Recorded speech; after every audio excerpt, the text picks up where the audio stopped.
we're living at a time when a lot of Africans are leaving the continent in droves. And my guest, American songwriter, dancer, singer, founding member of the iconic group Shalamar, and the one who taught Michael Jackson the moonwalk, is now an Omo Naija. And today you find out why. So guys, hello everyone and welcome to Ibi Speaks. I'm your host, Ibinabo and Enebi. And if you're wondering, so if you've never seen Ibi Speaks before, and if you're wondering what Ibi Speaks is about, I'm going to tell you. Ibi Speaks is an information hub that inspire, motivate, and transform people.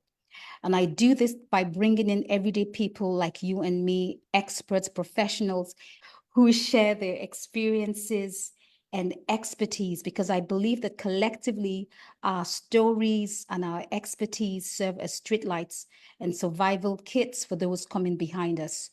And recently, or not even recently, in the last 1 year, I've been doing a series called the Japa Series. And in the Japa Series, I am talking about the underbelly of relocation. And I dealt extensively about so many things, the top issue being the mental health impact on relocation. And so you can check it out on my YouTube channel, Ibinabo Enebi. Just go on the podcast Japa Series. And you can follow me on my social media handles, LinkedIn, Facebook, Instagram, TikTok. And you can subscribe to my YouTube channel. And then you can go to my website, ibinaboenebi.com, and check out some interesting reads. And you can be a participant, or you can participate in this conversation by leaving your comments. And if you're watching via LinkedIn or Facebook, in the comment box. And if you are on Zoom, you can ask Jeffrey your questions directly. So, Jeffrey, welcome to Ibi Speaks. Thank you very much. Thank you for inviting me. It's a pleasure to be here. And I appreciate your efforts. I appreciate your impetus. And I appreciate just the fact that people like yourself are addressing such things, because they need to be addressed. Seriously, they need to be addressed.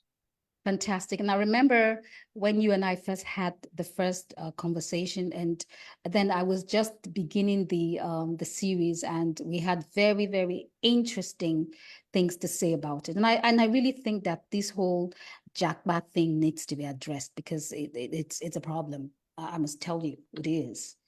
I have a question to ask you. Tell me. Where does that Japa come from? What does it actually mean, Japa? Japa is a Yoruba term, means to escape. Okay. Yeah.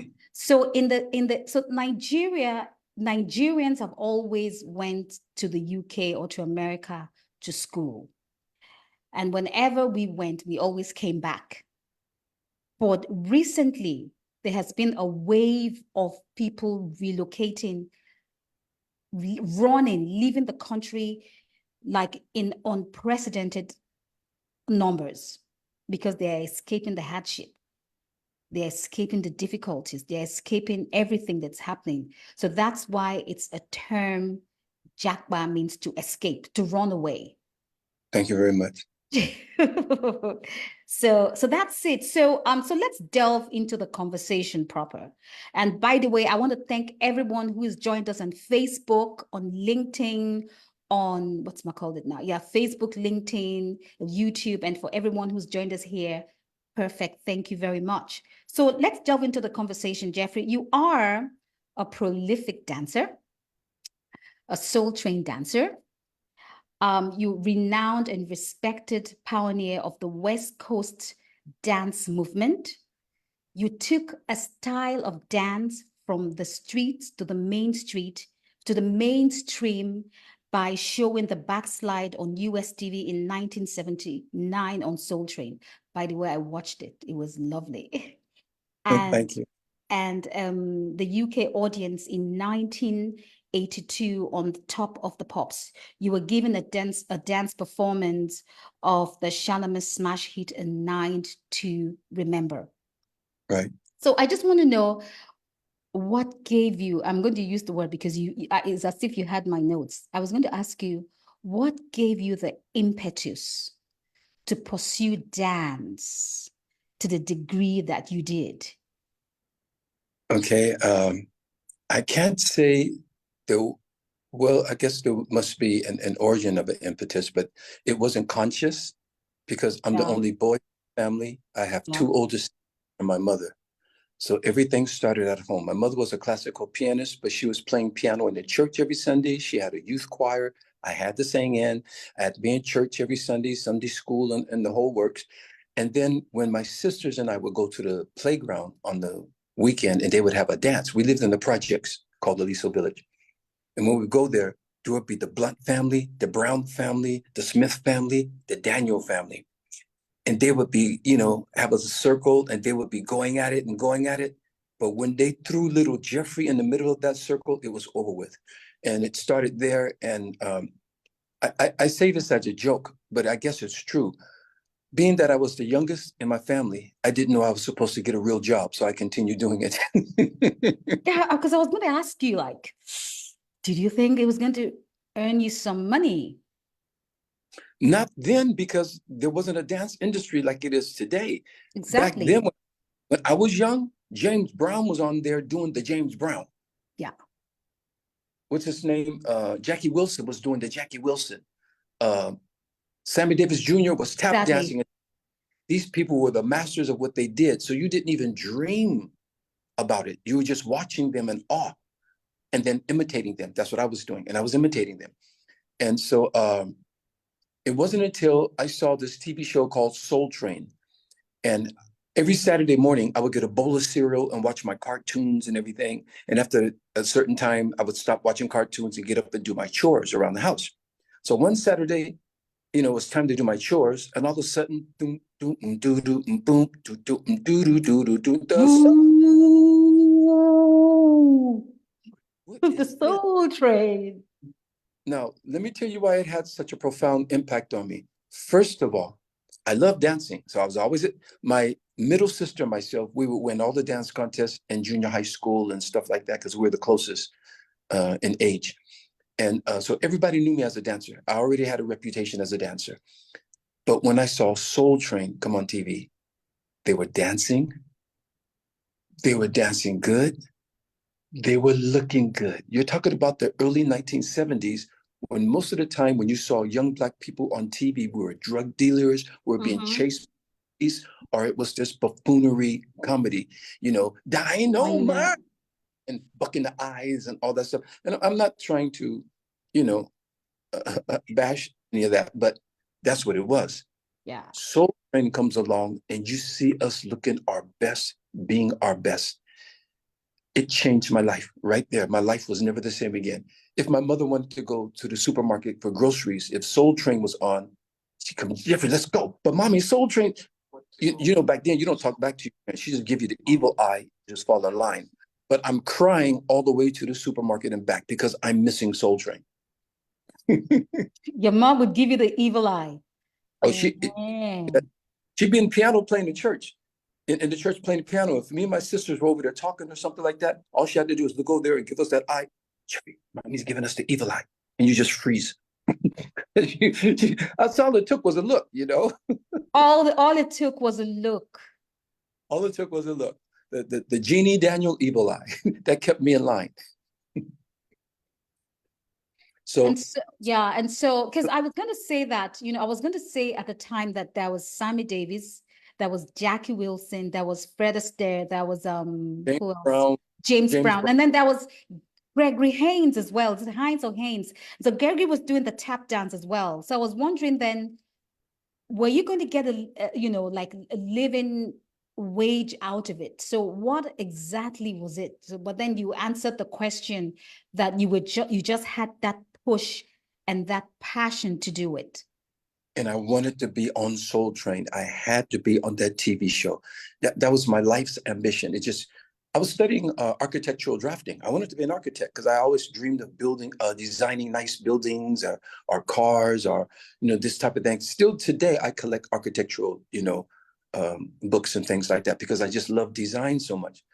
But Soul Train changed my life. It changed my life. I had to be on that show to the point that when I was first dancing on the show, I was living from here to there. I even slept in a friend's car for a while because I had no place to go. I stayed at a friend's house. I used to stay at Jody Watley's and her mother's house because Jody was still in high school, but her mother didn't like it too much. But sometimes I'd sleep over, but then, and the mother didn't want me there too much because, well, Jody's a girl and I'm a guy, and, so, but that's what I was doing to dance on Soul Train, just to dance on Soul Train. I was just living out of a bag, seriously, literally. But I was going to the club maybe four nights a week or something like that, and dancing. I wasn't drinking because I didn't drink. You couldn't do what I do if you're drunk. I wasn't smoking because you didn't have the stamina if you were smoking. I was just into the dancing. It was my world. Fantastic. And in 1979, you were on Soul Train.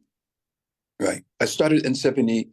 I went on once in 74, but I really started in 75 as a regular on there. Yeah. So once in 74, I went back to Michigan, came back to LA again, because I'm from LA, Soul Train's in LA. Why am I in Michigan? Because my mother took me there. I stayed there for 3 years in Grand Rapids, Michigan. And I'm looking at Soul Train wondering, why am I in Grand Rapids when Soul Train is in LA? I went there and the next morning I landed there. It was a Soul Train taping and Tyrone Proctor, my big brother, got me in there. Tyrone Proctor. God. Ask another question. Mr. Enebi, can you share the video if you can? When it comes to the quality of diesel. Okay, so. And we're very, very honoured because we've got Jeffrey from the group Shalamar who's come all the way from the States to show us something rather special.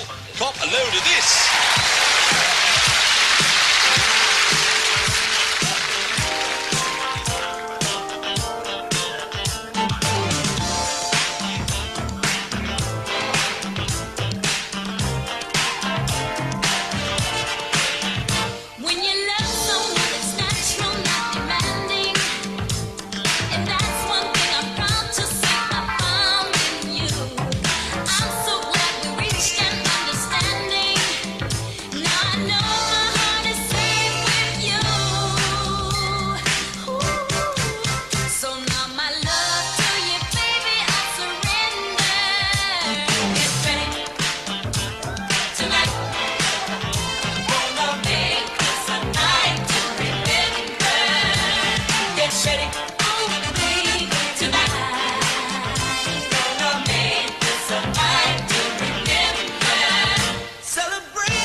Oh my God, I'm getting so many comments here. So guys, listen, if you're enjoying the program, just send the link to your friends and let's just talk. So Jeffrey, the reason why I am showing this video is because breaking, a competitive form of break dancing, is debuting in the French Olympic Games. What do you think? Okay, first of all, I'm sorry, I have to correct you. That is not break dancing, and I'm not a break dancer. Break dancing is very acrobatic, spinning on the floor, spinning on your head. Okay. And doing, so that's break dancing. What we're doing is body popping, electric boogaloo, and the robot locking, the dances that were cultivated from Soul Train and from our neighborhoods. So that's what we're doing. Because I'm from Los Angeles, that's the West Coast. Break dancing started in New York, in the East Coast. Yeah. Oh, so yeah, it's true, Jeffrey. Yeah, the break dancing was the one that would go like this, and be spinning their heads. Yeah, but you were popping and and that's right. And I stand to be corrected. Thank you. But anyways, the point I'm trying to make is dancing is now part of a competitive form. Competitive dancing is now in the Olympic Games. What do you think about it? I mean, you're a dancer. Well, when I went to London at Sandler's Wells, they had this breaking convention. This is a few years ago. And I'm not a break dancer, as I said, but there was a breaking convention. And they asked me to come and be a special guest. So I came there, I was a special guest. I did a little exhibition dance, and then I had a chance to speak to the people on the stage. I mean, it's a crazy event. It was wild.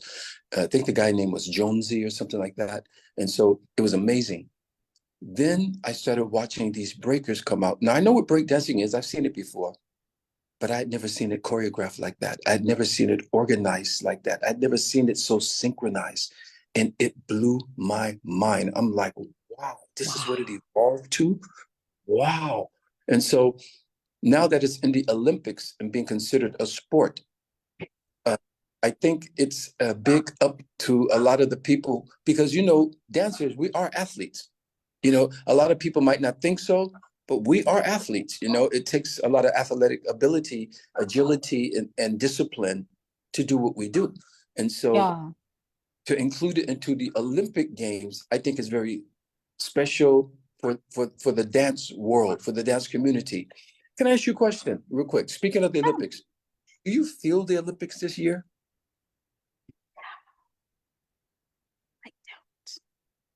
Yeah, I don't. Well, I don't know, but I didn't quite.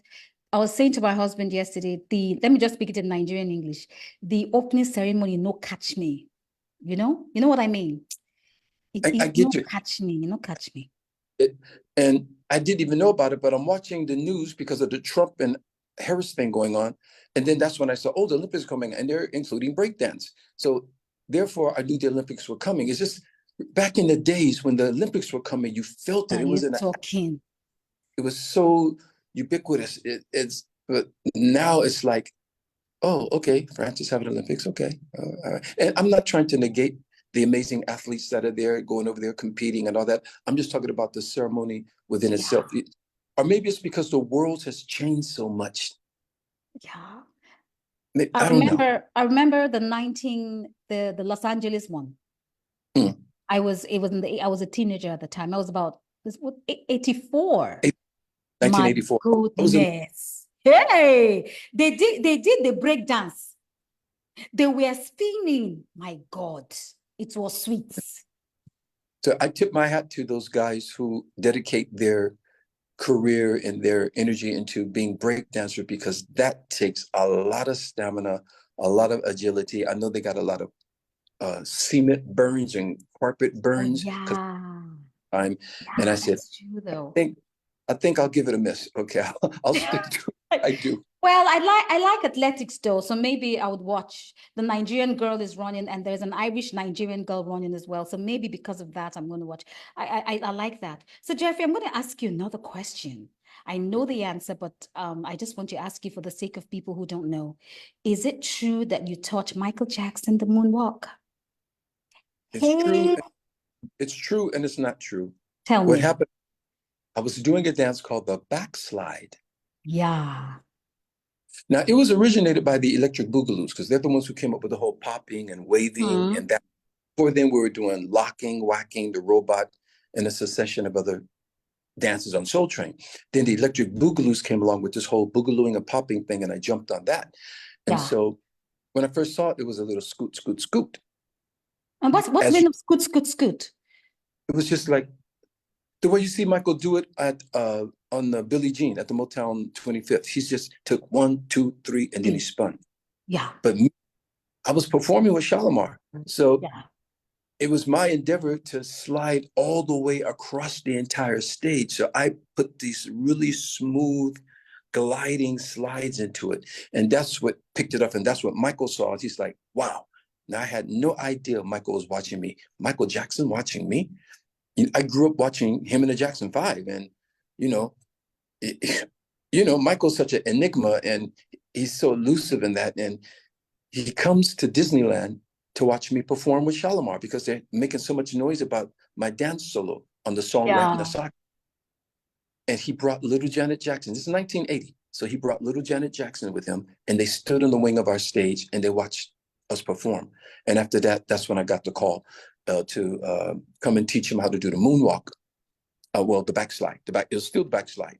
And then, the backslide, Dance Brothers, Casper and Cooley went over there too. So, but the point is that he wanted to do it exactly like me. And I finally got him into it the way that I do it. A couple of other moves, like the moonwalk is really going around like you're on the moon and there's less gravity and you're going in a circle. That's the moonwalk. Yeah. Was the backslide because you're sliding back. Now, Yeah. when people moonwalk, when they try to do it, they take steps. Once you take a step, you have blown it. You cannot take a step. You have to push yourself back. And slide back is a push and a slide. Has nothing to do with lifting your feet off the ground to take a step backwards or forward. You have to slide. My goodness.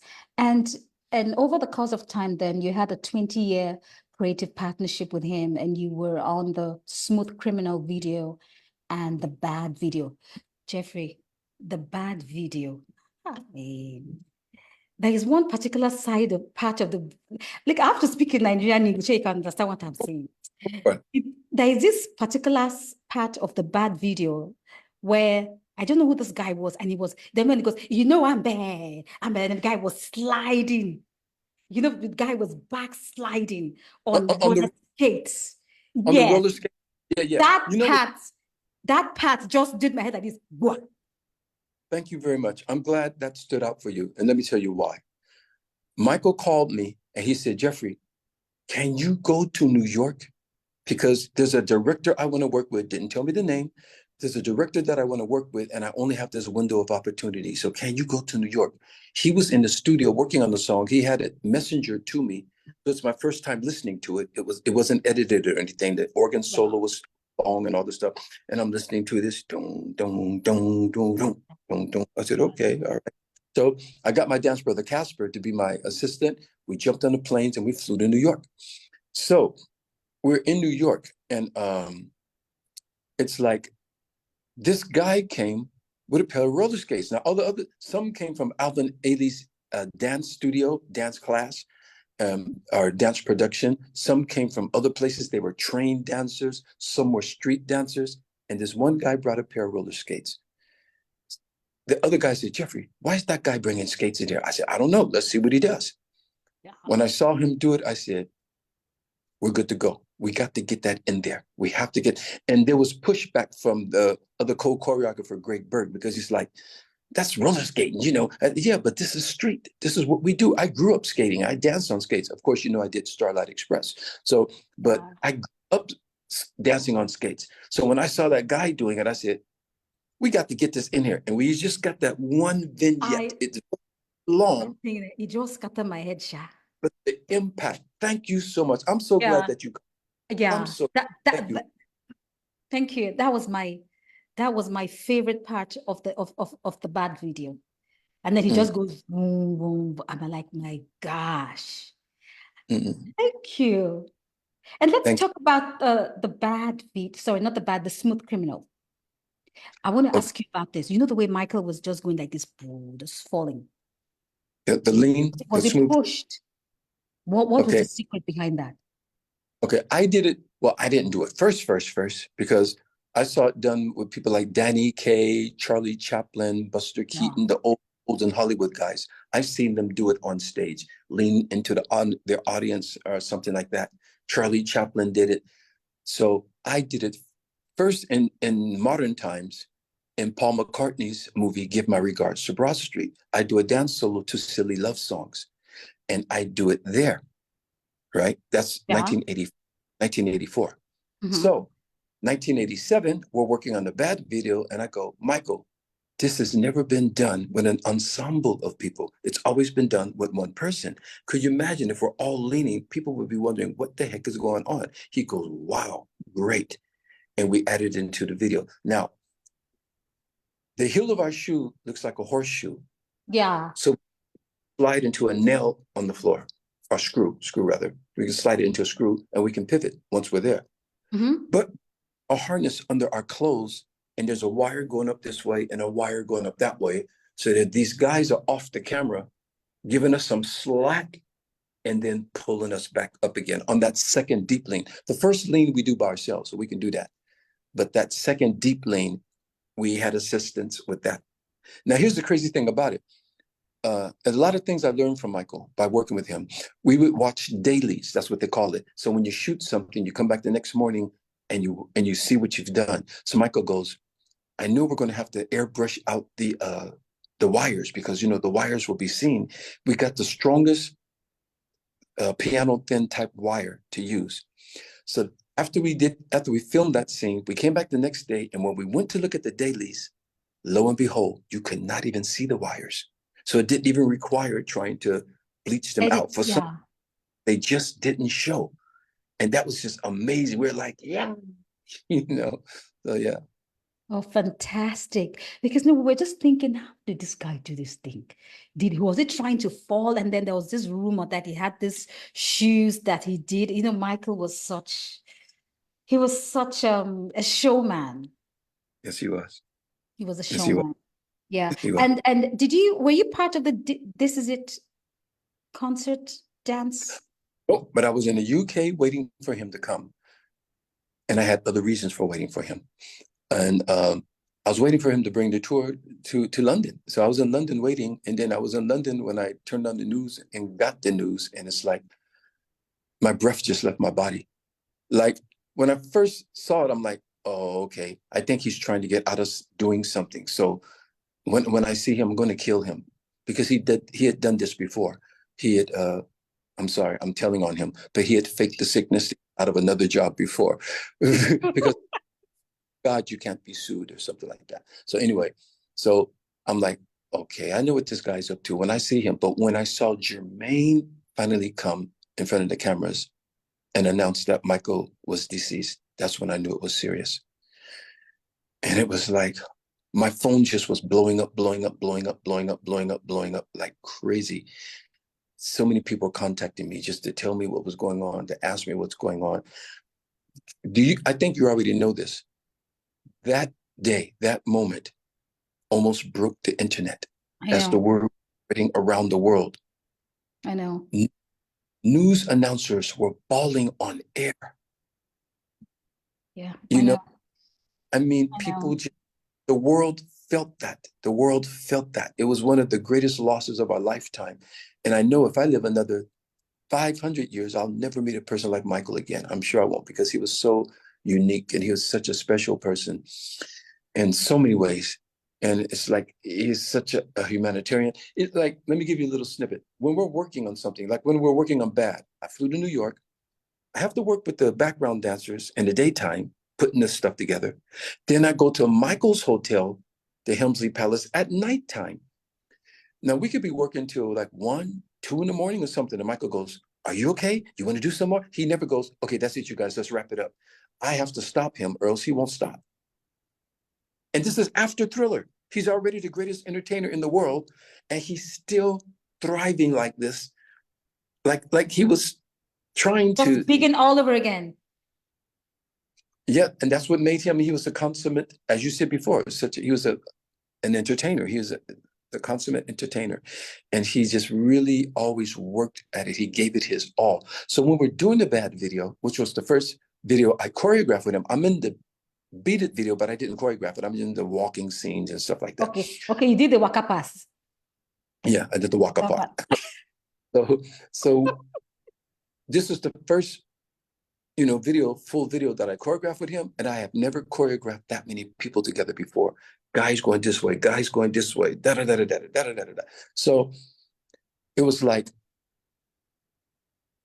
Michael would do the choreography, and suddenly he would break away from the choreography and go, oh, and snap back into it. He was doing all this spontaneous stuff that wasn't even planned. And I'm like, whoa, whoa, whoa, whoa. Even for you, it was like, wow. Even for me, it was wow. Even for me, it was wow. Because Michael knew what he wanted. He knew what he wanted to do, and it was in him, and he just had it all down. So he knew what the choreography was. He knew where all the pacing was, where the counts were. And he knew how to get out of it and back into it, out of it and back into it at random when he felt, because Michael was a master of dynamics, which is something I learned from him. People say that, okay, I taught Michael some dancing and this and that, true.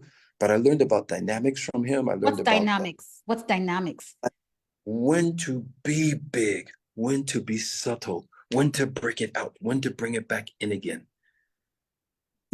Michael used to tell me, he said, Jeffrey, there's a lot of entertainers out there that have records in the charts, and they're selling a lot of records, but very few of them know how to get on and off a stage like a star. Think about that. Think about that. And it's so true. Yeah. And I just want to make an announcement quickly. So guys, feel free to leave your questions and your comments if you're watching via YouTube, Facebook, or LinkedIn. And if you're watching via Zoom, you're going to have an opportunity to ask Jeffrey your questions yourself. That's your treat. Jeffrey, I was going to ask you something about, I just thought about this. What's your best Jackson's album? Your best, not Michael Jackson, the Jackson's album. What's your best? If you tell me, then I know that, yes, you really know music. Not Skywriter. The album. I'm talking about album. There's an album called Skywriter, because they're in front of the airplane with the, you know, with the pilot gear on and stuff, but not that. But there's another one with just their faces, and is it called the Jackson 5? And there's a song on there called Touch, where he and Jermaine are going back and forth with the vocals. And it's like, if you listen to it today, you will just be so enthralled, because you're listening. He had to be about between 12 and 13 at the time, but with the conviction that he's singing with, he comes in with the falsetto, that he comes in with this strong, he's singing in a natural voice higher than women were singing. And it's, and the contrast between Jermaine's, you know, raspy type of tenor, and then Michael coming in with it and taking over, and them trading back and forth. I used to love those moments. And what I'm trying to think of the name of the album. I know it's called the Jackson 5. Is it just the Jackson 5? But the song Touches on there. They have other songs on there. And it's hard to remember because there's so many albums there. There's so many albums. My favorite Jackson album is Triumph. See, that's not, oh my goodness. That's later. You're talking about Shake Your I'm Body talking Down. about the Jacksons, not the Jackson 5. Okay, you're right. My bad. Okay, the Jacksons. If you say the Jacksons, I have to go with that too, because that's when they had left Motown to try to get more writing and production, which was a great loss for Motown to let them go. So they first went to CBS. CBS. Epic, right? Epic. With was it CBS or Epic? CBS Epic. Epic is the subsidiary label on CBS. Okay, so it's CBS Epic. What they did was, because the Jackson 5 were the Jacksons, they went and got the Philly International producers who did things like for Gamble, for the Spinners and whoever, and they gave them a more polished sound. Let me show you where to go. It was Philly International, right? So now you got the Jacksons sounded like Harold Melvin and the Blue Notes, or whatever. And it was Philly International. So it was okay. So the Jacksons finally put their foot down and said, you know what? The next album, we got to produce it. So the record company's like, okay, give it a shot. If you don't hit, who's a master keyboard player, we call him the captain. They got this synthesizer. And when I went and I was on the road with Shalamar then, and I went and bought their cassette. We had cassettes back then, because I saw it in a store. I didn't even know they had a new album. I was just in the store and I said, the Jacksons, Triumph, what's this? So I brought it back to my hotel room. I put it in, and I was just like, boom, boom, boom, boom, boom, boom, boom, boom, boom. That album was 9 minutes. The song was about 7 minutes, 8 minutes. This was them producing themselves for the first time, and it put the Jacksons back on the map in a big way. Yeah. But Jeffrey, I feel that, and I'm sorry to say that, but I feel that Black America doesn't give the Jacksons the recognition that they deserve. Can that be true? I don't know, because we were always in love with him. Michael was a superstar with us long before Thriller and these things. I mean, in the Black community, Michael was always a superstar. The Jacksons, if they were on TV that night, all we talked about the next day at school were the Jacksons. School was the Jacksons, yeah. So, Yeah. but I mean, because we were there in real time. But the thing is, here's the thing. Yeah. I won't say Black America. I would say America, because Okay. there was still a Black group, Mm-hmm. and America is polarized. So you got the Black and white. You got Black groups trying to get into the pop charts, trying to cross over pop. Because Yeah. when you cross on the Billboard Hot 100, then you know you've made it. So there's all these barriers going on that we have to deal with. In fact, when Michael made Thriller, Billie Jean, they didn't want to play his video on On MTV. MTV, yeah. They didn't want to play it. They said, no, this is a rock station. We play rock music. So Walter Yetnikoff, the head of Epic Sony, said, if you don't put Michael Jackson on there, I'm going to take away all my rock groups. And they had all the, I don't know the name, Warrant or White Yegbe, Snake yegbe, and yegbe, whoever. yegbe, yegbe, yegbe. MTV was about to go bankrupt. So Michael Jackson comes along with Billie Billie Jean Jean. to put the video on. He changed promotion videos forever. I know. He changed the format. He changed it, you guys. He changed the whole game. And I'm gonna give you a reason for that later on, and because there's some things I want to talk about. But why we can do such a thing? Why Venus and Serena Williams changed the game? Why Tiger Woods changed the game? Why Michael Jordan changes the game? Why we keep changing the game? There's a reason, and we're blind. We're not even acknowledging it. Some of us kind of know why, and some of us, are wrapped into other reasons why. But whenever we get into something, we change the game. We change the game. Just like how Shalamar changed the game. If you Jeffrey, I'm going to tell you something, right? I was in Okrika. Okrika is my hometown. My sister was having a party at the time, and Shalamar, then they had released some of their songs, but there was this particular new song. They were waiting for another. I don't know if it's the first or second or third album, but then we're waiting for an album to come out, a new release to come out, and it was Friends. Oh. And we were my eldest sister then was having a party. I was young, I was small. And then they were playing Friends. I was in my hometown in Okrika, dancing to Friends. Friends. Wow. This is how big you were. Do you know we had no idea that we were being listened to in Okrika, because we had a radio station at the time, Radio Reverse FM stereo, man. If you released a song today, the following day, it was in Nigeria. Folabi, I'm going to have a session for questions. So just hold on a bit. Yeah. Hold on. So Jeffrey, hold on. Yeah, hold on. So Jeffrey, so that was the impact of Shalamar. And then I'm going to say that when I was in secondary school, I was in a choreography with they call the 7V Dynamites. That was when A Night to Remember came out. We're going, we didn't get ready. Ooh, baby, tonight. I was dancing. I'm telling you. Jeffrey, look, I know what my husband is here. I have a crush on you. Hey, all of us. Oh. This guy is so fine. He can dance. Those were the good times, really. Those were the good times.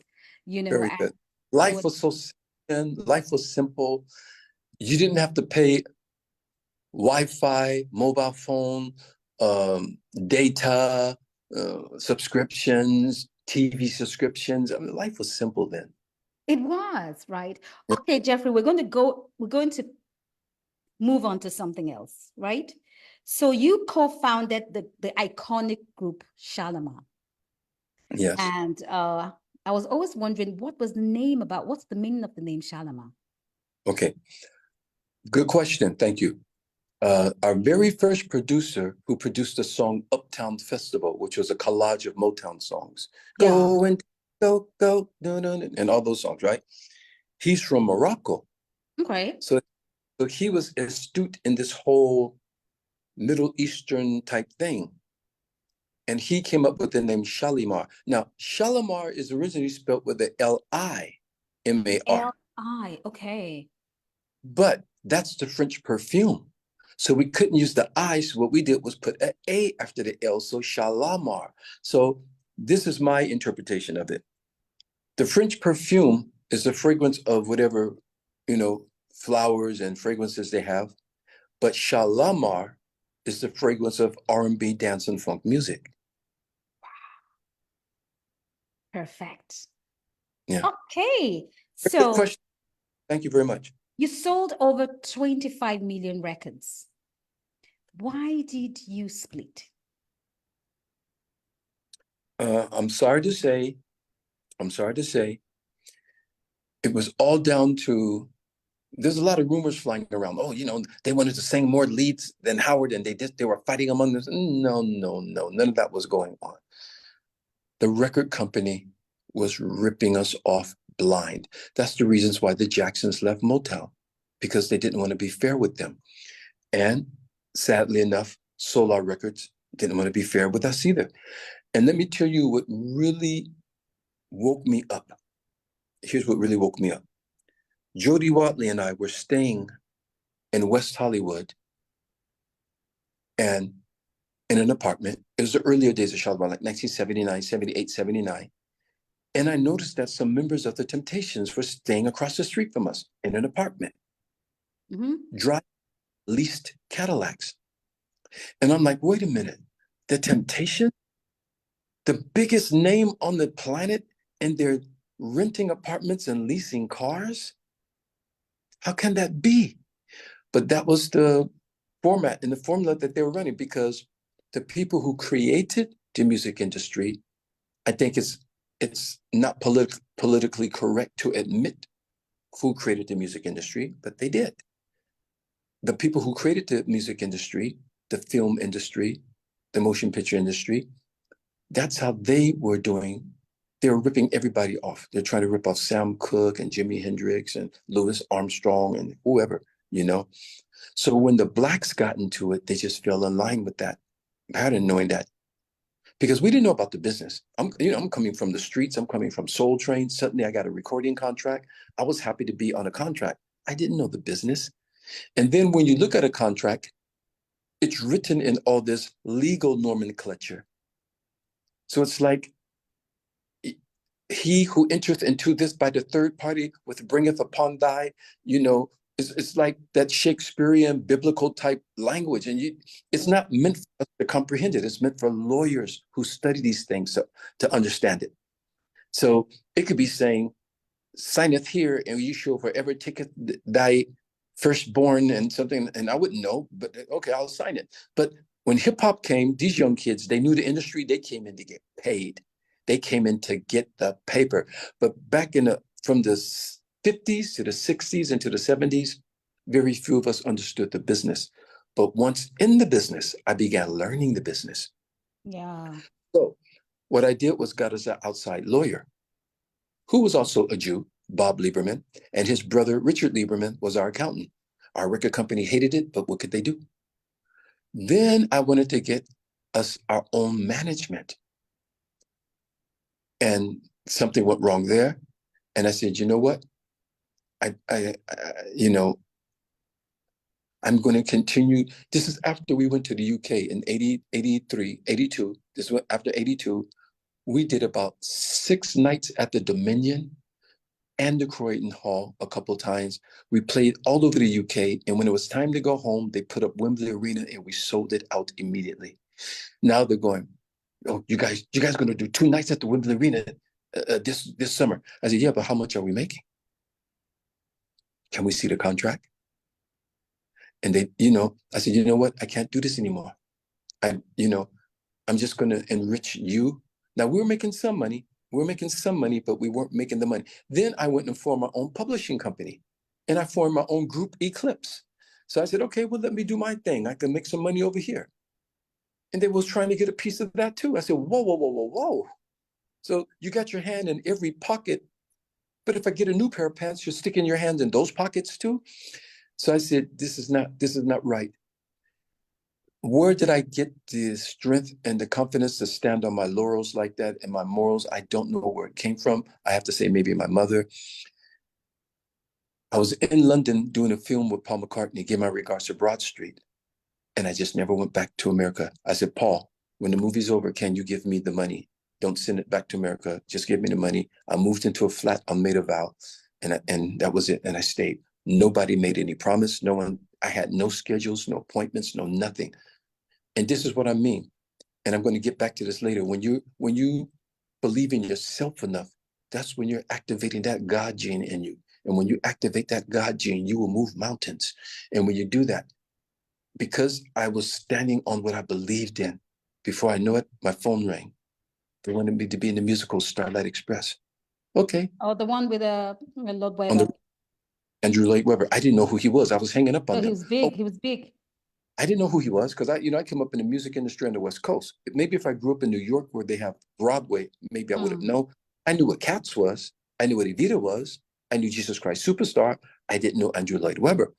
And these people were calling me, and I was like, "Oh, we're doing a play. We're rehearsing over at this church in Golders Green. Can you?" I said, "Church," and I was hanging up in their face. So I went to a club, and a dancer named Void. She was in Hot Gossip. Remember on Top of the Pops, they had the dance group Hot Gossip with I can't Eileen Phillips. remember, but I know Top of the Pops. They used to dance in between. That it was a dance group, and they would just do some dance routine. Okay, yeah. So Void was there. I'm at a club dancing one night in London, and Void comes up. She goes, "Hey, Jeffrey, how you doing? Hey, Void, what's up?" She goes, "Jeffrey, do you know Really Useful Company is trying to get a hold of you?" I said, "Who?" She said, "Do you know who Really Useful Company is?" I said, "No." She said, "Do you know who Andrew Lloyd Webber is?" I go, "No." She goes, "Do you know what Cats is?" I go, "Of course." "Do you know Evita?" "Yeah, I saw that in Los Angeles." "Do you know Jesus Christ Superstar?" I'm going, "Yes." She said, "That's Andrew Lloyd Webber." She said, "They want you for the role of Electra." I said, "If you come to the audition with me, I'll go to the audition." She didn't know how to skate. She couldn't even stand up on skates. But because she went to the audition with me and they used her in there, she continued doing it. Even when it moved to Germany, she went with the Germany cast to help put the show together and blah, blah, blah. She had a career in Starlight Express because she brought me in. Not only because she brought me in, or specifically, but it started her career there. She stayed with it, Fantastic. They said, "Jeffrey, they're bringing Soul Train to the UK. I think you should go down there." And I've never auditioned for it. Well, I auditioned for the Soul Train game, but I'm not really an auditioning type person. But I went down there and I auditioned. They called me back again. I auditioned again. Then they called me back the third time and they said, "Jeffrey, I'm sorry to tell you, but you got the part. You're going to be the host of 620 Soul Train." Now, I did not grow up in London in the UK, so I had no idea it was the very first Black music dance show in UK history. And for me to be a part of that, you see what I mean? When you believe in yourself, you because everything we need is already in the universe for it. We just have to claim it. You just have to affirm it. That's all you have to do. Everything you need in life, we didn't ask to be born. We didn't ask to be brought here. So we're here for a reason, and we were brought here for a reason. Now, the reason why you don't get some of the things, it's not because you're not entitled or reaching the wrong way. It's because you're allowing other things to block it. Those distractions, you got to get rid of those things that are blocking your blessings from coming to you because they are there. They're there. Sorry Jeffrey, if I'm getting I really liked the 620 Soul Train. I loved that when Stevie Wonder did his and by the way, I really like Stevie Wonder when he did his Part-Time Lover. Yeah. So You let's know move who's on. singing? What? You know who's singing the part? Do you know who's singing? Was it you? Luther Vandross. Really? Go back and listen. Dude, really?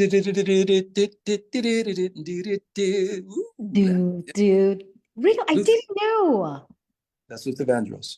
Really? Okay, Jeffrey, Yeah. we have to go fast. Now, you came to Nigeria in 1982 with Shalamar. Right.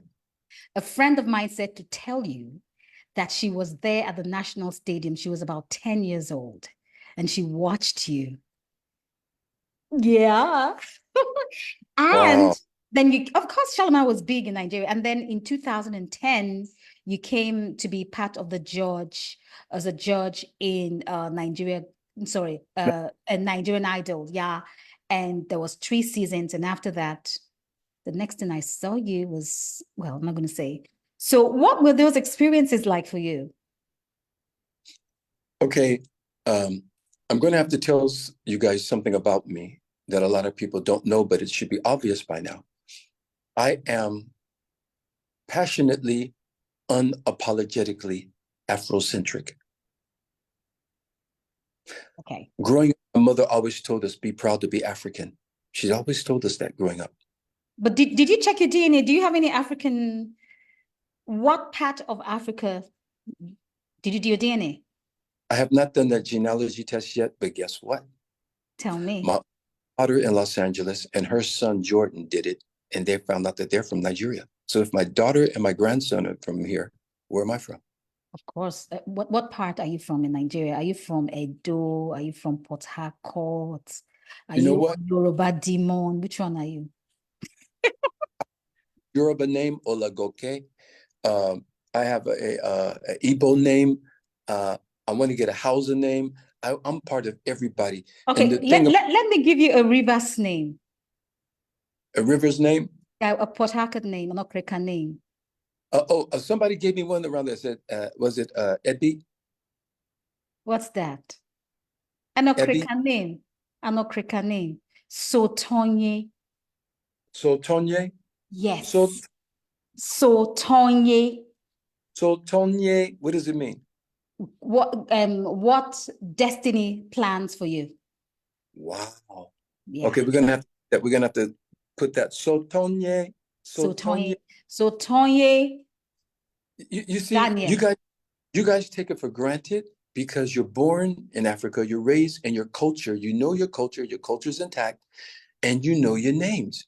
Here we are, we've been deracinated, which means taken away from your culture. We are deracinated, and we're brought up in America. So now here I am, Jeffrey Daniel.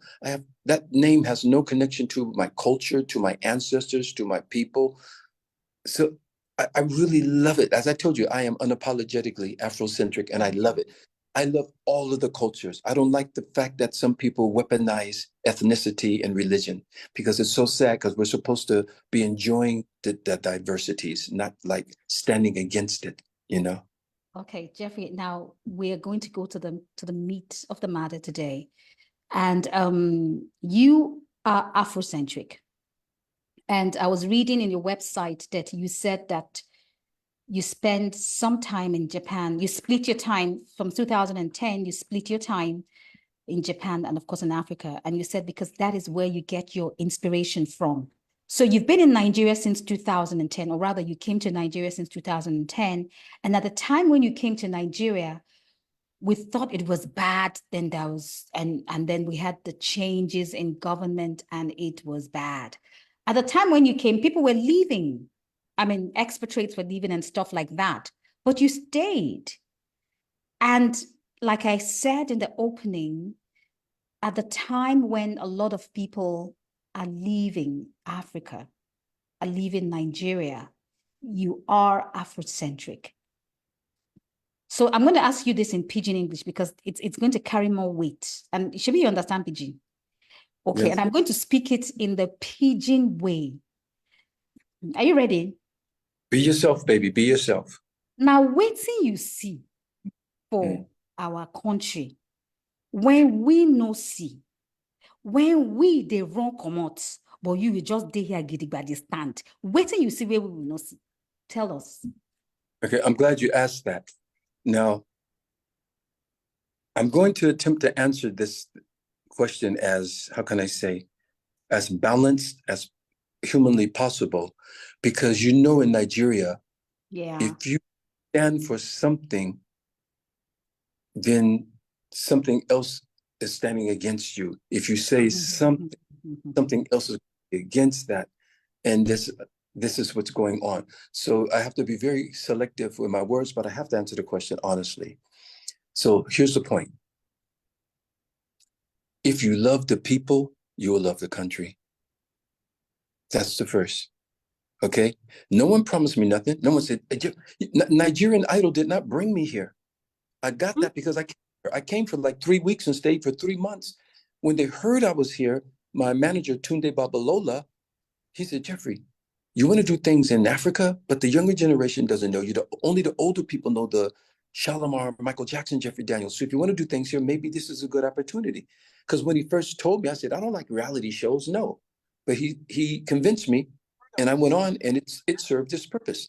And I'm so glad that I took the time to do that. And so I want you guys to know, I'm not here like some expat with Julius Berger or this and that and coming here for some big paying job. I'm here because I wanted to be here and I love being here. And when I met Yini Kuti, her and I became, very good friends. And then she eventually introduced me to her brother, Femi Kuti. Is he here? It's so funny because when Femi and I first met, I had stayed over at their house because I was living in Ikoyi. So I stayed over their house. It was a holiday or something. So in the morning, they said, I was staying in his son Made's place. It's on the same compound. He'd already built a house for his son Made. So I slept in Made's quarters. Then they said, Jeffrey, breakfast is ready. Go down. And Femi is there at the table. So Femi's sitting there, and I'm sitting there. We don't know what to say to each other because neither one of us are pretentious, so we're not just going to make small talk out of the clear air. But I guess he was feeling me out, and I understand why now. But I guess he was trying to figure out who is this guy, and trying to feel me out. And I was, intimidated by him because this is Fela's son. This is the You new were king. intimidated. Of course, this is Femi Kuti, the king of Afrobeat, and it's like I'm just sitting one-on-one. I don't know him at all. He doesn't know me. So we're kind of silent at first. And then we started talking like this and this and this to this day. I love Femi to death. That is my brother. That is my brother. I just saw him at the shrine a couple of weeks ago. When I came off the UK tour, I stopped in and went to the shrine to see him and Made and that. And, and we're always abusing each other and beating each other up. And, we're always making fun. We're online calling each other the worst names you can imagine. People don't know that side of Femi, but he's really a fun person. He's a very fun person, but he doesn't open up to everybody, but he's a very fun person. Fantastic. So Jeffrey, at this stage, this is what I'm going to do. I'm going to, I don't know if you have answered the question enough, but then I promised my guests that I'm going to give them an opportunity to ask you questions. So guys, this is the time. If you have any questions for Jeffrey, please raise up your hands and okay, let me start with Afolabi. Afolabi? Well, nice presentation, nice show. Jeffrey, nice to have you. Thank you very much. Actually, we've actually met a couple of times. Okay. You won't have any clue, but we met a couple of times. Once in Stringfellas. Wow. Let's take it back. Yes. So you will know. With Peter Stringfellas. Yes, Peter and yeah, with the late Peter Stringfellas. I mean, his soul continue to rest in peace. Yeah. And when your song, Shalamar is one of my favorite bands, but without a doubt, my favorite song of Shalamar is Night to Remember. And it's been my favorite song for a long time, and it's still one of my favorite songs. And then we also met in Port Harcourt when you came for a lady's wedding, and Shalamar performed for that wedding. Shegun Okunu. Wedding. Yes. For Joy's wedding. Yes. So I just wanted to ask you, of the places you have gone to around in the world and you have performed and everything. And by the way, I was also in 1982 at National Theatre when Shalamar performed. Yes. So I'm not a spring chicken. I am not a spring chicken, Of all the places, and it was nice to hear you reminiscing about the late MJ, and may his soul also continue to rest in peace, King of Pop. Of all the places you have been to and performed and everything, where are the top 3 places you feel you have received the most warmth and love and recognition for your performances and on stage. And I'm sorry to hear that about you guys being ripped off and everything by these well, it's still happening, unfortunately, in the music industry. Yeah. So where do you feel most loved and most we would love to go to perform again if you could go? Okay, first of all, the UK is one of our best audiences on the planet. But now I'm finding out that Nigeria and Africa, it's pretty much equal to that. And I'm just finding that out because I'm staying here. And so I would have to say the UK, Nigeria, and I guess America. Did you hear my answer at all? Yes, Jeffrey, I did. Oh, okay. And by the way, you're looking good. Oh, thank I know you. you're not yourself, but you're looking good. Thank you much, brother. So Nigeria, the UK, and America, I would have to say first off. And then after that, it will be Asia. Perfect. And what part of America, by the way, what part of America? America is quite big, huh? All of it. Do you know back in the days before we went international and just when we did, we used to tour 9 months out of the year. That's how big America is. And when you hit the major cities and then cities in between, we used to tour every year, 9 months out of a year. So I have to say America, Chicago, LA, Illinois, New York, Louisiana, Texas, everywhere in between. So America. Fantastic. Thank you so much. And Afolabi, thank you. And I have someone else, Claire. Claire, please unmute. Hello, Ibi. Hello. Hi, Coco Kalango here. My question is to Jeffrey Daniel is, can you tell us something about Michael Jackson that maybe we don't know? Was it true that you taught him the moonwalk? Is it the moonwalk? Yeah. Well, he named it the moonwalk, but when I taught it to him, it was called the backslide. And he's the one who changed the name to the moonwalk. So, but yeah, okay. So, I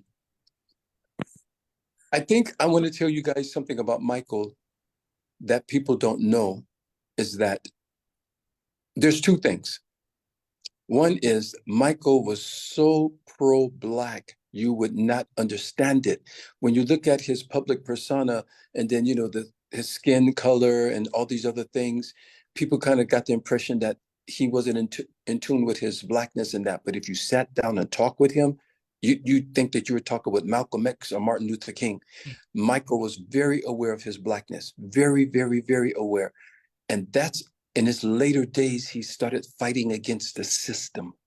And that's when he was taken out. I do believe he was taken out because the reason why his tour was called This Is It, and he didn't want to tour no more. He was going to be a resident in Las Vegas and let everybody come to him, the way Sammy Davis Jr. did, the way Frank Sinatra, Wayne Newton, and these people. That's what Michael was planning on doing. Also leaving Sony, but still had shares in it. He was going to be the most valuable independent artist walking the planet. And every time Mariah Carey, the Fugees, or whoever, Bruce Springsteen made music, he got paid. Yeah. That was too much power for a Black man. That's too much power, man. And you have to understand, these people built this industry, and it's like gang warfare. It's gangsters.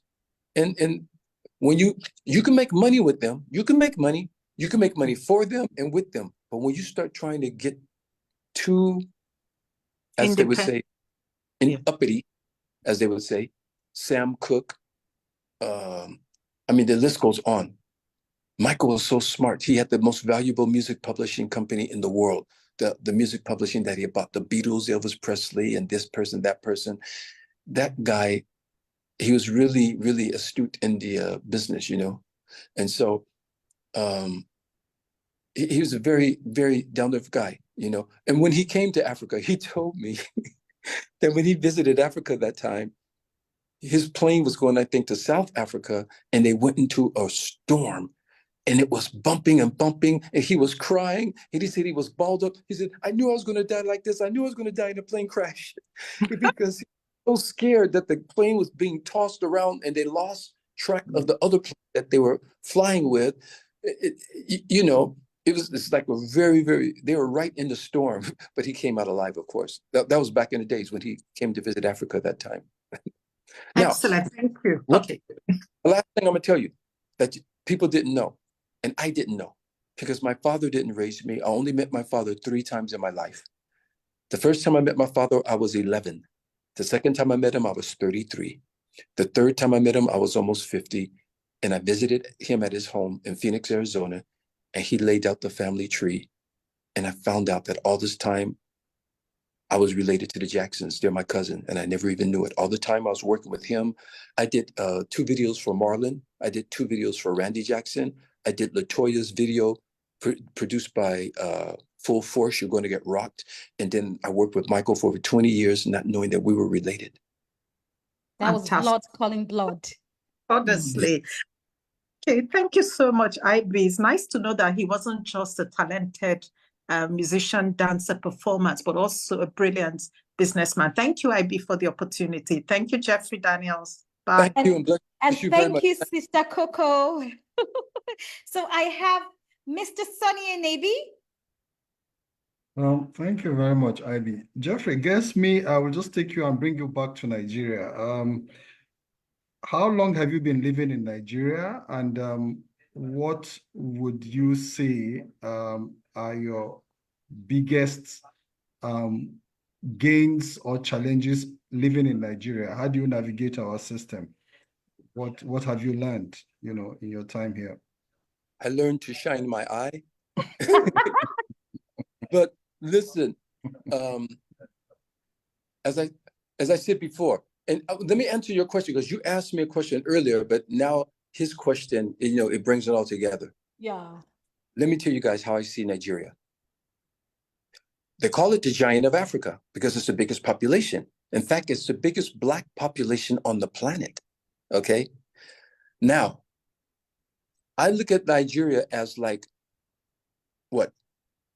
A Ferrari, or what is these cars called? The one that the sports car that costs $4 million and all that stuff, a Bugatti. Okay. I look at Nigeria as a Bugatti. It's this amazing sports car. It's got all the features. It's so valuable. It's amazing, but it has a couple of dents in it. Now, if you got a $4 million car and it's one of the most, prominent cars in the world, and just because it has a couple of dents in it, would you throw the car away? No, you will fix the dents and continue enjoying your fabulous sports car. But that's Nigeria. Nigeria is one of the blessed places on the planet, culturally, geographically. I mean, come on, do we have tornadoes? Do we have hurricanes? Are we having earthquakes? Whatever. And look at we're blessed with resources. We're blessed with the diversity of cultures. It's just the few things that are wrong with it. We just got to get it right. And if we get it right, could you imagine the people that will be flocking here for vacation? We don't even have a tourist industry. People don't even come here for tourism. And that's $1 billion industry in itself. Seychelles and all these other places, they make a multi-billion dollar annually in tourism. The talent that's here, the resilient, Nigerians are some of the most resilient people on the planet. Look, they're the #1 university students in America. So some of the #1 mathematicians, engineers, and car designers, and this and that. Whatever they set themselves to, they can master it. As you said before, they're all leaving because they don't like the climate of how things are being run. But why would you leave something so amazing when we can get it right? And if we were to get it right, this would be so amazing. It would shake the world. Thank you, Jeffrey. Now, am I naive? Am I just dreaming? But do truly believe that it can be done. Not for the sake that, okay, it's going to make me a millionaire and I'm going to make it, that's no, for the sake of our children, Okay, one more thing. You asked me, how did I navigate? There's one thing that really ticks me off. If I go to Japan, which I lived in Japan for over 20-something years, I'm a Black man. I'm in America, I'm a Black man. The police might beat me up and shoot me because I'm a Black man. I go to China, I'm a Black man. I come to Africa. Oh, you mean the white man? And I'm like, the who? I said, bro, man, what did you call me? Like, you know, in America, they have like these Indian tribes like the Apache and the Navajo. I said, bro, I'm from the Slapaho tribe. Don't you call me no white man. It's nothing against white people, but how did I become the white man? Because of my accent. Because you did speak Oyibo now. Oyimbo up in North, I'm a Bature and, you know, whatever. But, and people, do you know that Africans, we come in every shade from indigo, black to albino? We are blessed. Jeffrey, you can't like Nigeria pass me safe. It's okay. And what Nigerian food do you eat? Have you eaten a... I love basically everything. Unfortunately, I cannot take pepper too hot. So as long as the pepper isn't too much in it, I'm okay. I love egusi soup. I love bongo soup. I love edikaikon. I love... Hey, you don't lost. I love everything. I'm an Eba man. I love Eba with it. I want Really? my Eba. I love plantain porridge. I love the suyas, you know, chicken suya, beef suya, whatever. And I like what is it? Ozobo, the drink. Zobo drink. I like the other one made from the tiger nut. What do they call that drink? Made from the tiger nut. Tiger nut Yeah. drink. Yeah, they have that. There's another name for it, but I can't catch the name right now. Is it Fura de Nuno? Something is like it that. The Kunu? Yeah, there you go. There you go. There you go. I knew if I heard it, I would know it. It's brownish, you know. So I like everything. You know, and this is the home of the Chapman. It's such an I love it. English name, but you only find it in Nigerian. Chapman. Yeah. Okay, Jeffrey. I need to get Tante. Tante, would you mind unmuting? Sorry, I had a hard time finding the button. Can you hear me now?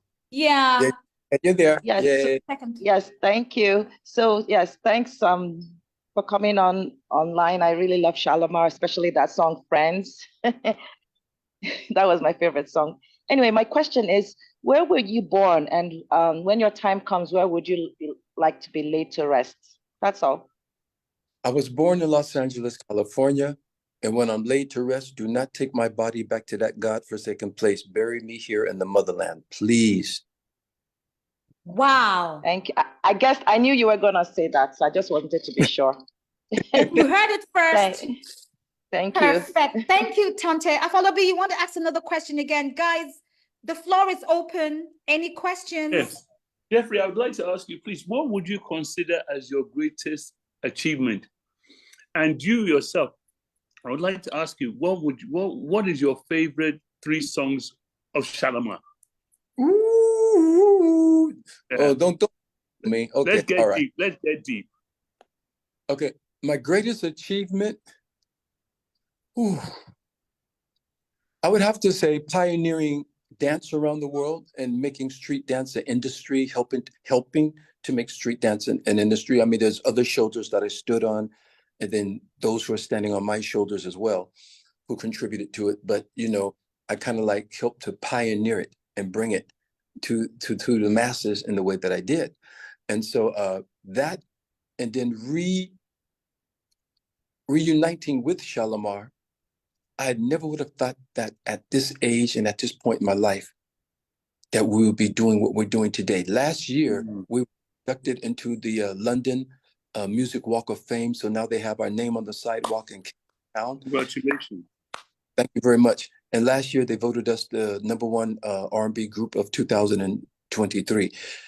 At this point, in 2023 and 24, I never would have dreamt it, but here we are, and we're still doing it. And next month, August, we play in America. We haven't played in America in a long time. We got 6 dates in America. So I'm very excited about that, to play in America. So I think those are the things that I will really be remembered for, apart from trying to uplift our people and bring our cognitive facilities to a level where we get back to who and what we really are. That's my endeavor now. I do these podcasts and things on YouTube and Facebook, and I try to talk to people about it. So that's what I'm proud about that I'm doing now, that I'm trying to bring the information and the knowledge to the people so we can be better and do better as a race, as a people, as humanity. 3 Shalamar songs. One would have to be Go For It, because It was my first time producing for Shalamar, and I'm playing how many instruments? The bass guitar, the keyboard, the Maroto tom drums, and different things on it. And I produced half of the Go For It album. So it's my first time producing for Shalamar. So Go For It would be one. I Can Make You Feel Good, because it takes me back to when I was first going to London, and just the synthesizer and the melodies just takes you somewhere else. I Can Make You Feel Good. And then, that's tough now, because it could be A Night to Remember or Make That Move. Yes, Make That Move. Yeah, Make That Move. Yeah, I would have to say that. Fantastic. Thank you so much, Afolabi. Let me see. I have some comments here I want to read out. So in the chats. Oh, Emma said, good one, shine your eye. Someone said, what someone said, unapologetically Afrocentric, liked it. Someone said, believe in yourself. Someone said, they were just reiterating what you said. They said, stand on what you believe in. And I have my student here, David. He said, hi, teacher. Hi, David. Hi, David. And Jeffrey wanted to say something? I said, hi, David. I'm saying hi to David. Yeah. And someone said, when I played the video, someone said, this is so nice. Takes us back decades. You brought us so much joy. Oh, wow, this is beautiful. And someone says, hi, Jeffrey, your music and dance gave me tremendous joy growing up. I mimicked your dance moves. Thank you for the memories.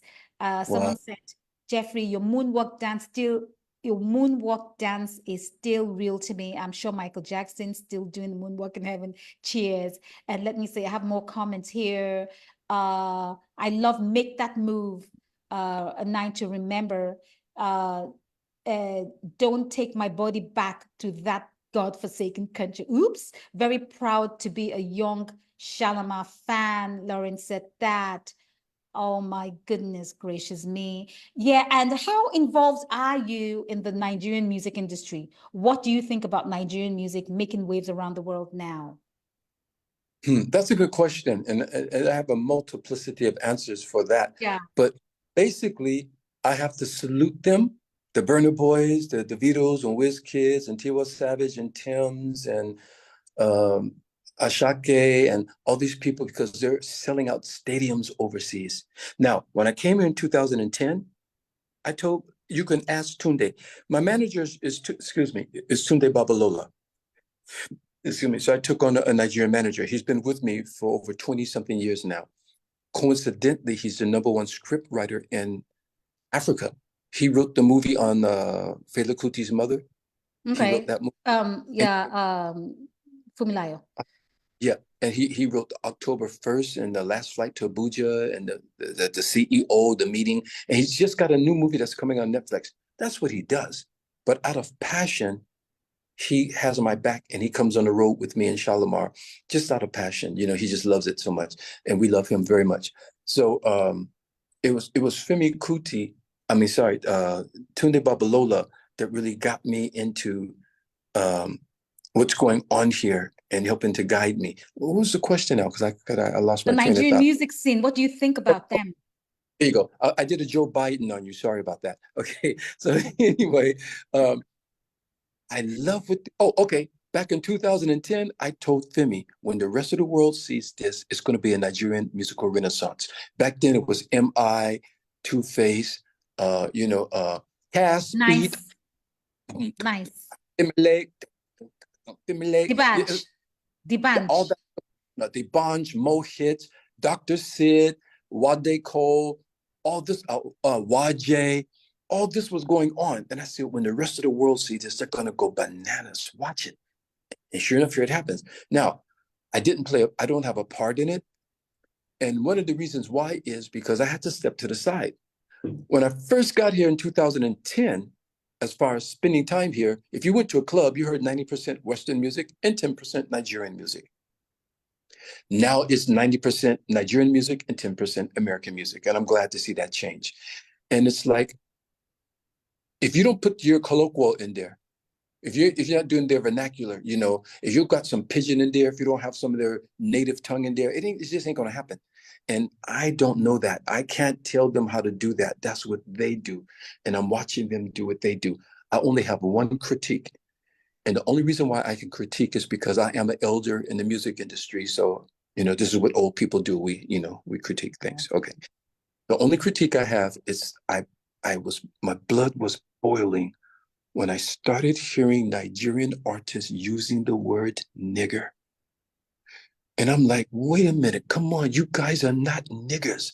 If that's what they want to be over there, let them be niggers. You're an African, you're Nigerian, you have stronger moral values. Don't sink into that just to be popular in that. And now it's all about my nigger, my nigger, my nigger. It's like, that's not your background. So you don't need that. You can be better. Now, who am I? I'm not like I'm telling people what to do or anything like that, but I just don't want to see Africans become niggers and bees and that, because why would you? You're not that. So there's no need to be that. But I understand they're trying to, culturalize.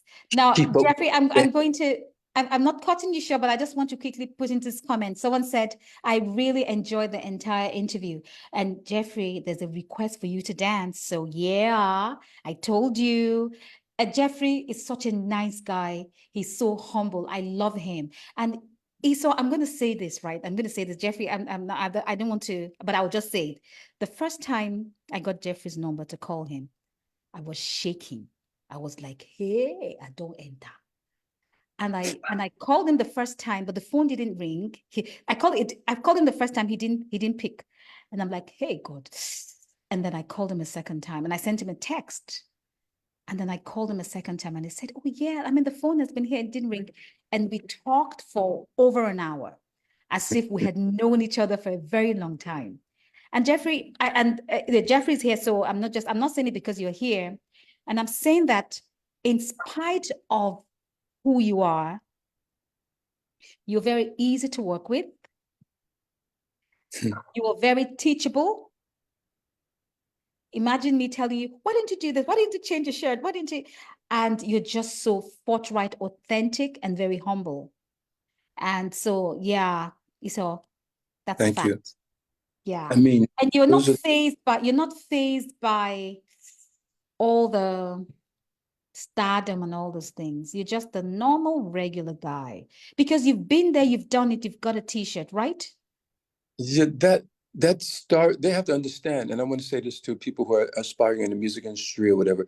If you can be successful, if you can master your craft, if you can touch people's heart with your craft and your art and your music, that's what it's about. And if you can make some money while you're at it and make a career, that's good. That fame stuff is ephemeral. It's ephemeral. It doesn't last. Who's staying number one for the rest of their life? Everything has a season. So the main thing is to be true to yourself, be true to people, because without people, I want to say this to everybody who's listening to this, without you people, where would I be? Where would any of us be? We need you. So, it's a reciprocal thing going back and forth because we need each other. So why would I be sitting back acting like, I stayed in a 5-star hotel. Yeah, I got an iPhone 13. Yeah, I got a car outside. What does that got to do with anything? When you die, you're not going to be remembered from how much wealth you had or this. You're going to be remembered by the effect you had on other people's lives and the positive effect that you had on people's lives. That's what you're going to be remembered by.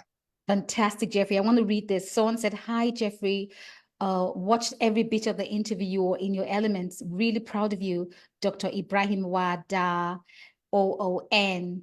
Tell us, please, please tell us, we value your advice. And someone was laughing here. Big up for Jeffrey. I have something here quickly. Indeed, very easy to work with and generous too. Now, somebody has a question. But while we're waiting, Dr. Ibrahim Wada, that's one of my other brothers. I adopted him. Oh, really? Perfect. You adopted him? Yes. Okay. In Gofuro, that's my sister, actually. We were talking about it yesterday. She said, I won't tell you what she said. She said, the boy is fine. Fine. I said, yes. So, Auntie, are you there? Okay. Anyways, now, Jeffrey, this is one thing you have to do. They're asking, do you still dance? Can we see you bust some moves? I just came off tour. Of course I dance. I mean, Move the chair now. Wait a minute. Speaking of dance, do you guys realize that African dances have taken over the world? Everyone is doing African dances now. Like I said, the Nigerian Renaissance is going to take over. Name a dance that came out of America in the past couple of years. Everything's coming out of here. And now South Africa has caught up and they're catching up with some things. So I'm trying to learn. Okay, I'll just show you this. I'm trying to learn the African dances, right? Okay. So I'm trying to learn the Stand down, no, no, no, no. Yay! Dun, dun, dun, dun, dun. Dun, dun, dun, dun, dun, dun.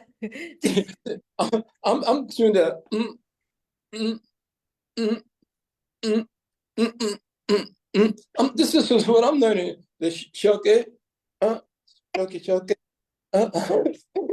You make me feel so silly, but I'm keeping up with the African dancers because African dancing has taken over the world. I love it. I want to see the body popping and the waving and all these things. Go, Jeffrey. Go, Jeffrey. Go, Jeffrey. There's carpet here and stuff. I can't dance on the carpet, so you know. Oh, you but don't. I want to tell everybody, beat up your local promoters or everything. Tell them to bring Shalamar to Nigeria. We would bring love to Shalamar. So who can we talk to? Who can we talk to? Who can we tell? Bring Shalamar back to Nigeria. What about your friend Ben Bruce? Ben Bruce, I don't. It's so odd because we have such a strong fan base, and when it comes to Shalamar, well, and we're like, huh? And everywhere I go, people ask me, how come you're not playing here? When are you guys going to play here? But the promoters are kind of like, so we're like, okay, well, it is what it is. But the rest of the world is celebrating us. Right now, the rest of the world is celebrating us. Live Nation has us on a tour in August 31st in Los Angeles. And Live Nation is the biggest, touring agency out there. And we just did another UK tour. We're supposed to go to Trinidad, but something happened there. Something went wrong. We're supposed to be there this month. They even paid the money, half of the money. So we kept the money because they canceled on their end. Kept the money in their society. But we went to Mozambique. We went to South Africa. We played the biggest musical festival, the DSTV Delicious Festival in South Africa last year. I mean, the year before last. So, I mean, we're doing all these amazing things around the world. And here I am in Nigeria and they won't book us. Don't mind them. No, but that's it. Maybe it would happen. It would happen. So, guys, if you haven't subscribed to my YouTube channel, please subscribe. It's Ibinabo Enebi, and you can follow me on my LinkedIn, Facebook, Instagram, and TikTok. Please subscribe and help my channel grow. Jeffrey, there's somebody asked the question, what about Judy Watley? Jody Watley, she's in America. She's doing her thing. When we wanted to regroup Shalamar, she didn't feel that it was something that she wanted to do. And that was around 2000. And I met with her a couple of times and she adamantly did not want to revisit that. So we had to respect her. And so we went on, and now we've got Carolyn Griffey with us, a baby girl, doing amazing things all over the world. And Jody's doing her thing, and I wish the best for Jody. You guys support Jody when you see her doing her thing. She's still doing her thing. Yeah. And what's your YouTube channel so people can follow you? Just Jeffrey Papa Long Kid is Papa Long Kid, and the other is Jeffrey Daniel. But Papa Long Kid is the main one that I have, because you remember the song. They call him the Papa Long Kid. So that was the song. Papa Long Kid. Yeah. Okay. So, just send me the text. Send it to me by text, and I'll send it to my. Okay. There's somebody who really wants to talk to you. My time. I want to keep to time, but I'm tempted.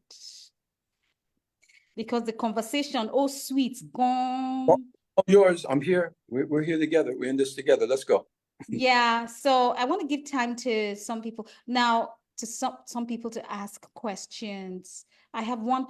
And Folabi wants to ask another question. Folabi, you can ask the question. Yeah, Jeffrey, I just wanted to ask you, you were talking about Nigerian artists. Are you currently working with any Nigerian artists? There's one artist that I'm with, his name is Image. He's up here in Abuja, and it's like image with an E, Image. I wouldn't produce in my studio in Lagos. I produced 3 songs on him. Now, he's not out there yet. He hasn't been there, but he's an amazing vocalist and an amazing songwriter.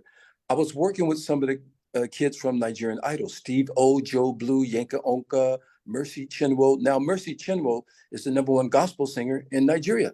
And Naomi Mack, I was trying to work with them at one time, but it became too insurmountable for me because it was just me.